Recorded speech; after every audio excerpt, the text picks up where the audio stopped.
یہ رات بین کرتی رہے اور دیا جلے، تاریکیوں کو آگ لگے اور دیا جلے، یہ رات بین کرتی رہے اور دیا جلے، ان کی زباں میں اتنا اثر ہے کہ نصف شب یہ روشنی کی بات کریں اور دیا جلے۔ السلام علیکم ورحمۃ اللہ وبرکاتہ۔ الحمد للہ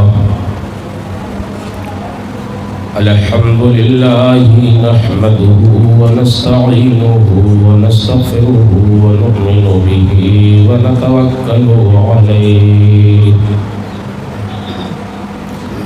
ونعوذ باللہ من شرور انفسنا ومن سیئات اعمالنا، من يهده الله فلا مضل له ومن يضلله فلا هادي له، ونشهد أن لا إله إلا الله وحده لا شريك له، ونشهد أن سيدنا ومولانا محمدا عبده ورسوله صلی اللہ تعالی علیہ وسلم۔ اما بعد فاعوذ باللہ من الشیطان الرجیم، بسم اللہ الرحمن الرحیم، سبحان الذي أسرى بعبده ليلا من المسجد الحرام إلى المسجد الأقصى، آمنت بالله صدق الله العظيم وصدق رسوله النبي الأمين الكريم، ونحن على ذلك لمن الشاهدين والشاكرين، والحمد للہ رب العالمین۔ انتہائی عقیدت و محبت اور احترام کے ساتھ بارگاہ رسالت مآب صلی اللہ تعالی علیہ وسلم میں درود شریف کا نذرانہ پیش کریں۔ اللہم صلی علی سیدنا و مولانا محمد وآلہ وبارک وسلم صلاۃ و سلام علیک یا رسول اللہ۔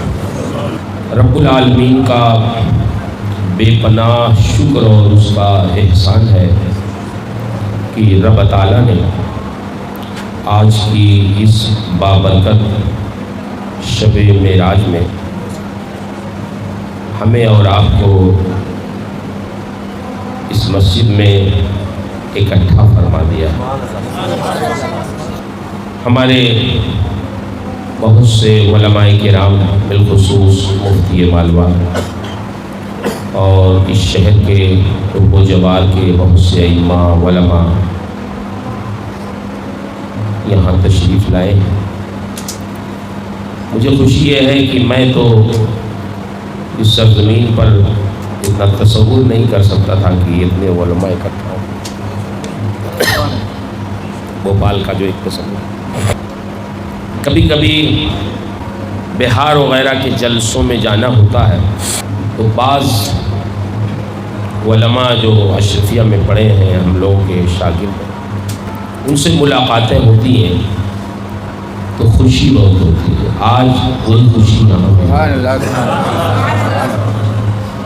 ایک جگہ گئے جلسے میں تو ہمارے ایک شاگرد ہی تھے، عالم تھے، پوچھنے کی عادت تو نہیں رہتی ہے لیکن ایسے ہی پوچھ لیا کہ مولانا صاحب آپ کی تنخواہ کتنی ہے؟ تو انہوں نے کہا کہ حضرت 7,000۔ میں نے کہا آپ کی صلاحیت آپ کی خدمات کے اعتبار سے بہت کم ہے، اگر آپ کہیں تو کوئی اور اس سے اچھی جگہ آپ کے لیے دیکھی جائے۔ تو جو انہوں نے جواب دیا مجھے میری روح کو سکون مل گیا، اور مجھے احساس ہوا اس دن کہ یہ ہمارے جو طلباء ہیں، شاگرد ہیں، علماء ہیں، یہ ہماری مغفرت کا ذریعہ ہے۔ انہوں نے ایک بات بڑی اچھی کہی، میری بھی اصلاح ہوئی اس سے۔ انہوں نے کہا حضرت تقریباً 5 سال سے میں یہاں پڑھا رہا ہوں، دین کی خدمت اپنی حیثیت کے مطابق کر رہا ہوں۔ یہاں کے لوگ کچھ بھی نہیں جانتے تھے، بہت گنوار تھے، بہت جہالت تھی یہاں۔ 5 سال محنت کی ہے تو تقریباً 50% کی اصلاح ہوئی ہے۔ اگر میں چلا جاؤں پیسے کے لالچ میں، تنخواہ کے لالچ میں کہیں، تو یہ جہاں تھے پھر وہیں چلے آئیں گے اور میری 5 سال کی محنت سب بیکار ہو جائے گی۔ اس لیے میرے لیے کوئی جگہ نہ تلاشیے، میرے لیے دعا کیجئے کہ یہ مکمل ٹھیک ہو جائے۔ کتنا اچھا جذبہ۔ میں یہ بتانا چاہتا ہوں آپ حضرات کو کہ یہ ہمارے علماء کرام اپنے مفاد سے زیادہ امت مسلمہ کا مفاد چاہیے۔ اپنی ضرورتوں کو دبا کے، مختصر کر کے وہ کوشش کرتے ہیں کہ آپ کی ہماری اصلاح ہو جائے۔ تو ظاہر بات ہے جو اتنا درد رکھتا ہو اس کا ساتھ تو دینا چاہیے۔ ابھی دسمبر کے آخر میں بمبئی گیا میں، تو ایک مولانا صاحب ہیں، وہ بھی شاگرد ہوئے میں سے، انہوں نے کہا حضرت جمعہ میں آ جائیے، کچھ بیان کر دیجئے، جمعہ پڑھا دیجئے۔ تو ان کا اچھا چلو گئے۔ تو اس بمبئی کی مسجد میں ان کی تنخواہ پہلے 5000 تھی، ایک بار میں گیا تھا سمجھایا تو 2000 بڑھایا، 7000۔ میں یہاں تنخواہ بڑھانے کے لیے تقریر نہیں کر رہا ہوں، آپ کبھی سوچیے گا بھی، یہ سب کام نہیں۔ میں بتاتا ہوں کہ یہ علماء کتنی محنت کر رہے ہیں۔ میں نے پوچھا کہ اچھا یہ بتاؤ کہ آپ کی مسجد میں جمعہ میں پیسہ کتنا اکٹھا ہوتا؟ یعنی کہ 22,000 روپے ایک جمعہ میں۔ اچھا ٹرسٹی کون ہے؟ بولے وہ ہیں دیکھیے۔ میں نے کہا اچھا۔ جمعہ میں نے تقریر کی تو آخر میں نے لوگوں کو سمجھایا کہ دیکھو میں مبارک پور سے آیا ہوں، ابھی تقریر کر کے میں چلا جاؤں گا، آپ لوگ لائن لگاتے ہو، ہاتھ چومتے ہو، سلام کرتے ہو، میں آپ کے کام نہیں آؤں گا۔ آپ کا نکاح، آپ کا جنازہ، آپ کے بچوں کو تعلیم و تربیت، آپ کو نماز پڑھانا، یہی امام صاحب کریں گے۔ ان کی عزت کرو، ان کی تنخواہوں پہ نظر ثانی کرو۔ تو اللہ کا شکر ہوا کہ میں تو چلا آیا سمجھا کے، تو امام صاحب نے فون کیا کہ حضرت آپ کا سمجھانا کام آیا، کمیٹی والوں کے دل میں اللہ نے رحم ڈال دیا ہے، انہوں نے سب کی تنخواہ بڑھا دی، جتنے مدرسے میں وہ لازمی۔ تو یہ انجن کی حیثیت رکھتے ہیں، ان کا ساتھ آپ دیں۔ یہ کبھی بلائیں تو آ جایا کریں، کوئی ضروری نہیں کہ آدمی چندہ ہی دے تو یہ ساتھ دینا ہے، جس کی جیسی حیثیت ہو اسی اعتبار سے وہ ساتھ دے۔ کہیں کھڑے ہو جائیے، کہیں وقت دے دیجئے، کہیں کلمہ خیر کہہ دیجئے، اللہ نے دیا ہے تو ضرورت پڑے دین کے لیے تو دیجئے بھی۔ طلب ہونی چاہیے، تڑپ ہونی چاہیے، کبھی کسی چیز سے نا امید نہ ہوئیے، نہ منفی پہلو رکھیے۔ نہیں ہوگا، نہیں ہوگا والی بات مت سوچیے، ہوگا والی بات سوچیے۔ میں کتاب پڑھ رہا تھا، بھی کلکتہ گیا تھا، ایک مولانا صاحب ہیں حبیبی صاحب، مجاہد حبیبی صاحب، تو انہوں نے بھی آپ کی طرح جیسے آپ نے اسکول بنایا نا، ایسے ہی انہوں نے بھی قائم کیا۔ اس کے اختتام میں بلایا تھا، اس میں دیکھا، اس میں ایک کتاب انہوں نے رسم اجرا کیا، تو اس میں ایک چیز میں دیکھی، میں آپ کو سنانا چاہتا ہوں تاکہ کبھی ایسا موقع آئے تو آپ آزمائیے گا۔ ساؤتھ افریقہ کے ایک شہر میں شوز کی یعنی جوتے کی ایک کمپنی کے مالک نے اپنا شو روم کھولنا چاہا، تو اپنے 2 ایجنٹوں کو بھیجا کہ جاؤ اس کا معائنہ کرو۔ اس کی تو اپنے 2 ایجنٹوں کو انہوں نے بھیجا اور یہ کہا کہ تم دونوں اپنا اپنا فیصلہ مجھے الگ الگ لکھ کے دو، سناؤ یہاں دکان میں کھولوں شو روم یا نہ کھولوں، چلے گی کہ نہیں چلے گی دکان۔ تو ایک نے شہر کا جائزہ لیا تو اس نے لکھ کے دیا کہ یہاں جوتے کی دکان نہیں چل سکتی، دوسرے نے لکھ کے دیا کہ بہت اچھی چلے گی۔ باتیں دونوں کی مقابل ہو گئی، ٹکرا گئی، متضاد ہو گئی۔ مالک نے پوچھا اچھا اب تم لوگ دلیل دو، ایک صاحب لکھتے ہیں کہ بہت اچھی چلے گی، ایک صاحب لکھتے ہیں نہیں چلے گی، کیا دلیل ہے دونوں کی؟ جس نے لکھا تھا کہ نہیں چلے گی، اس نے دلیل دیا کہ اس شہر میں کوئی جوتا پہنتا ہی نہیں ہے تو خریدے گا کون؟ کیا چلے گی دکان؟ جب ضرورت محسوس کریں گے تب نہ چلے گی، خریدیں گے۔ دکان کی ضرورت تبھی ہے، جوتے کی ضرورت تبھی، اس لیے دکان نہیں چلے گی۔ دوسرے نے لکھا کہ اس شہر میں کوئی جوتا نہیں پہنتا اس لیے کہ اس کو جوتے کے فوائد معلوم نہیں ہے۔ اگر ان کو جوتے کے فوائد بتا دیے جائیں کہ اس سے پیر تکلیف سے بچ جاتا ہے، آدمی تھکتا نہیں ہے، دور تک وہ چل سکتا ہے پیدل، اس کے جسم میں کنکریاں نہیں چبھیں گی، کانٹے نہیں چبھیں گے، محفوظ رہے گا، اگر وہ جان گئے جوتے کی افادیت تو پھر سب کو جوتے کی ضرورت ہوگی اور پھر دکان بہت اچھی چلے گی۔ بولے یہ ہے مثبت پہلو، تو ہمیں مثبت پہلو پہ غور کرنا چاہیے۔ اور میں اپنے ان علماء کرام سے، جو مولانا صاحب نے کہا کہ ہمارے شاگرد بھی بہت سے ہیں، ان سے عرض کروں گا، ان کی عمر کے لوگوں سے، آپ سے بھی، کہ شک و شبہے کی بات میں نہ رہیے، یقین رکھیے، شک نہیں۔ جب تک شک میں رہیں گے مشکل آسان نہیں ہوگی۔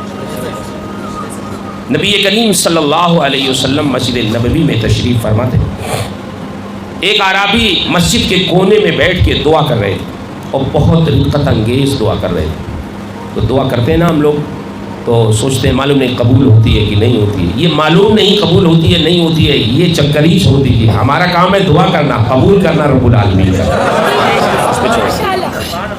ایک مرید نے اپنے پیر سے یہی پوچھا تھا کہ حضور ہم تو نماز پڑھتے ہیں مگر پتہ نہیں چل پاتا کہ ہماری نمازیں قبول بھی ہوتی ہے کہ نہیں ہوتی، کبھی شاید آپ کے بھی ذہن میں یہ بات پیدا ہوتی ہو کہ یار پڑھتے تو ہے معلوم نہیں قبول ہوتی۔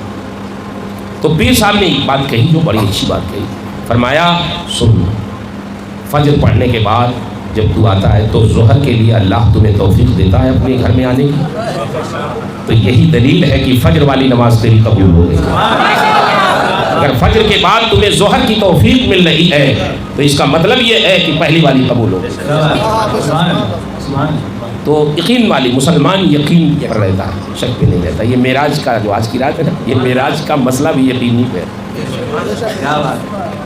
سرکار کی بات میں عرض کر رہا تھا، مسجد نبوی میں ایک اعرابی دعا کر رہے تھے، سرکار اس کی دعا بہت غور سے سن رہے تھے، بڑی رقت سے وہ اعرابی دعا کر رہے تھے۔ جیسے ہی دعا کر کے وہ فارغ ہوئے تو ایک صحابی سے ارشاد فرمایا کہ اعرابی کو بلا لاؤ، بلا کے لائے۔ سرکار نے ارشاد فرمایا تمہاری دعا کے الفاظ سن کر میں گواہی دیتا ہوں کہ اللہ نے تمہاری دعا کو قبول کر لیا۔ مولانا روم نے ایک بات بہت اچھی لکھی ہے، ہمارے علماء برا نہ مانیں گے، میں کسی پر تنقید کے لیے نہیں، ایک اپنے ہم سب کی اصلاح کے لیے مولانا روم نے لکھا۔ مولانا روم اپنی مثنوی، دیکھیے مولانا روم کی مثنوی کا نام آپ نے سنا ہے نہیں سنا؟ آج کل گورے امریکہ میں، یورپ میں انگریزی میں اس کا ترجمہ کروا کے حضرت مثنوی مولانا روم کی بڑے غور سے پڑھتے، مسلمان اتنا نہیں پڑھتے جتنا مولانا روم کی مثنوی گورے پڑھتے، بڑا مزہ آتا ہے، ہم لوگ نہیں پڑھتے۔ پہلے کچھ علماء تھے جو مثنوی پڑھ پڑھ کے تقریریں کرتے تھے نا، مولانا روم، اب وہ مولانا روم نے لکھا ہے کہ ایک گڑریا تھا جو بکریاں چراتا تھا، اس کے پاس بکریاں تھیں لیکن جس آبادی میں رہتا تھا وہ، اس میں چراگاہ نہیں تھی، اس کی چراگاہ دوسری آبادی میں تھی جہاں چرانے جاتا تھا، اور اس کی آبادی اور اس چراگاہ کے بیچ میں ایک دریا حائل تھا، کشتی سے روزانہ جاتا تھا وہ اپنی بکریوں کو لے کے چرانے، تو ملاح اس سے 2 آنے ادھر سے لیتا تھا اور 2 آنے جب واپس آتا تھا چرا کے تو ادھر سے لیتا تھا، 4 آنے روز اس کے لگتے تھے بکری چرانے، بہت ساری بکریاں تھیں۔ لیکن وہ گڑریا ایک عام آدمی تھا، کوئی بہت پڑھا لکھا نہیں تھا۔ مسجد کے جو امام تھے ان کے پاس ایک دن آیا، اس نے کہا مولوی صاحب سب کو آپ دعا بتاتے ہیں، کھانے کی دعا، پینے کی دعا، سونے کی دعا، استنجا خانے میں جانے کی دعا، تو دریا پار کرنے کی بھی تو دعا ہمیں بتا دیجئے کہ بغیر کشتی کے ہم دریا پار کر لیں۔ امام صاحب نے کہا کہ اس نے تو ہمیں بڑی مشکل میں ڈال دیا، یہ کہیں ڈوب گیا کر تو کہے گا امام صاحب نے ڈبو دیا۔ امام صاحب اس کو ٹالتے رہے کہ بھائی دیکھو کشتی میں بیٹھنے کی دعا ہے، سب کچھ ہے۔ انہوں نے کہا نہیں، کشتی کے بغیر دریا پار کرنے کی دعا۔ ایک دن امام صاحب نے تنگ آ کے کہا کہ ایسا کرو، تم اپنی بکریاں